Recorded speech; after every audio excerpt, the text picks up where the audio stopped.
Hi, everybody. The big summation, Chapter 7, American Purpose. And now he's going to finish up and give us 6 rules for how we should behave. You're going to see that these are fairly straightforward and that they, in fact, repeat things he's already told us. So he's really bringing it all together. He starts out telling us a story about Colin Powell swimming with his grandkids and how Colin Powell, despite the fact that he wanted to go swimming, had to solve the parsley crisis, a crisis over a little island in the Mediterranean that had nothing to do with the U.S.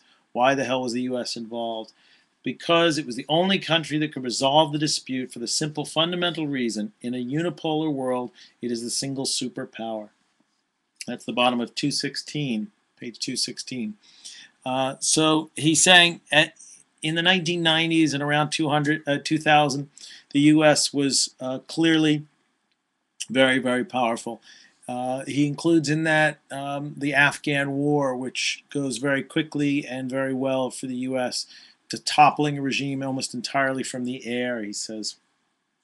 But then at that time, Russia was in tatters. The East Asian Tigers, as they were known, the East Asian economies were collapsing, and China's growth was there, but it was driven by us buying things at Walmart and not really by anything more important than that. So China was highly dependent on the U.S. By 2007, he says things have changed. He also points out that it's not as if we're going to go from a unipolar world, in other words, a world where just the U.S. is important, to a world in which everybody's important all at once. This is a gradual thing. His next section begins on 219, the virtues of competition. And here he's simply saying, we got fat and happy. How did the U.S. blow it? We got careless because we had no competition. Notice how this fits perfectly into his overarching ideology that competition is good. Okay. Let's see. So then he's going to tell us a lot about the Yugoslav problem and Kosovo, and I would actually like for you to understand this. I've given you a lot of things to look up on the reading guide, but there was a series of wars beginning in 1991 in the Balkans, and the U.S. was involved in putting an end to those wars. He talks about Madeleine Albright, who was Secretary of State, and Richard Holbrooke, a diplomat who's now in charge of our efforts in Afghanistan and Pakistan. So I'd like you to know who Richard Holbrooke is. The Europeans considered us, in Albright's phrase, the indispensable nation. So in other words, Albright told the Europeans that we were indispensable to them, and they didn't like it that much. He says then that really there was a big change with the Bush administration, and that should come as no surprise to anybody. It's worth noting, and he doesn't do this, that Clinton was elected with 43% of the vote. In other words, he did not have the majority of the vote. So the fact that he had difficulty intervening around the world, I don't think shows us as much as Zakaria seems to show us. But in any case, he now tells us about what bullies Bush and Cheney were, how Machiavellian they were. It's worth looking at Machiavelli. If you don't know who he is, he's somebody you should know, Machiavelli. And he says, you know, this is all kind of attitude in the way they went out in the world, but actually it matters a whole lot. And he gives the example of Bill Clinton going to India, and even though in terms of policy, what Bill Clinton was doing was bad for India, he went and he danced with the Indians and they liked him, and so everything went very well. His next section is this time it's different. He's saying a lot of people will argue, oh, they just hate Americans, they're just jealous and so forth. And he says, actually, that's not true. And he goes through the whole section there, talking again about the way the U.S. set up the post-war world, beginning with the Bretton Woods Agreement and the development of the IMF and so forth. So Bretton Woods is another thing to look up. Now he says new rules for a new age, beginning on 231. And here he's saying, look, the system that we created in the 1940s after the war allows for the expansion of global trade, the rise of new powers, and mechanisms of cooperation and conflict management. It can't solve all problems, but it does work and it is expandable. He says that China and India are interesting because they don't want to overturn the existing order, which was created by the Europeans and the United States. Instead, they simply want to um, adapt it to the new realities. Okay. Now, bottom of 233, this new role is quite different from the traditional superpower. It involves consultation, cooperation, and even compromise. And I won't keep reading, but basically that we need to set the agenda. Okay.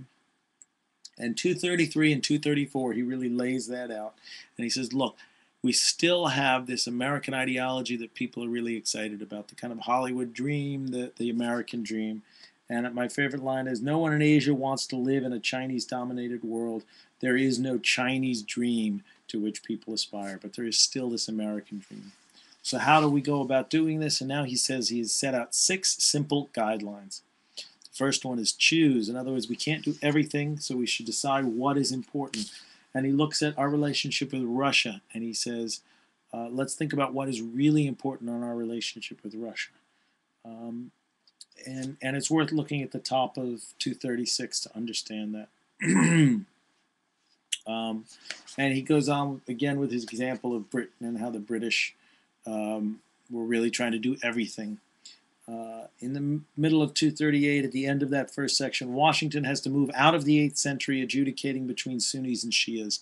We've got to understand that the Sunnis and the Shias are going to fight with each other, and it's not our problem. Number 2, he says we need to build broad rules, not narrow interests. So we set up the rules of the game and not worry about being more specific. He says order a la carte, and here this is the least clear thing he's saying, but really what he's saying is there's a lot of different ways to solve problems. Sometimes you use the UN, sometimes you use NATO.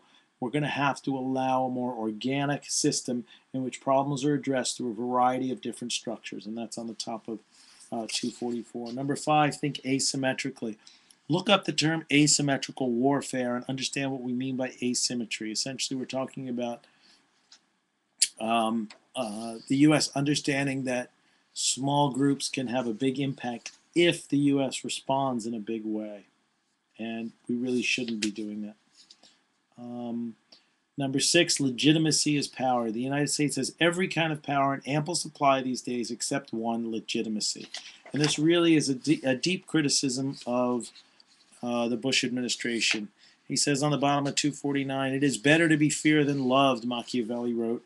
It is a motto that Dick Cheney takes to heart. And he says, look, Cheney thinks that the dictators of the Middle East learned that they should fear the Soviet Union but not America, and that's why they behaved the way they did. And he's saying that's just kind of wrong. Finally, he's got a section called Fear and Loathing, and he says we've got to stop cowering in fear. We've got to stop being afraid of terrorists. We've got to stop being afraid of immigrants. We're now repeating one of the central errors of the early Cold War, putting together all our potential adversaries rather than separating them or dividing them. And this is a point he's made before.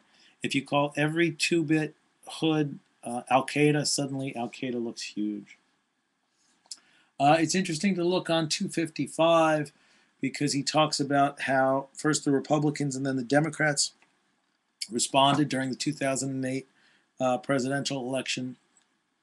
And parenthetically, he says, in fact, Obama's initial response was the right one, but then he backed up and vowed retaliation like all the others did. The next couple of pages, 256, 257, are about immigrants and that we shouldn't fear immigrants. And then on 258, he just again talks about how free and open America was as a society to him as an immigrant coming in. So there you go. My throat is killing me. My voice is going. I will leave you now. We will see you Friday. Bye-bye. Hope you had fun. Toodaloo.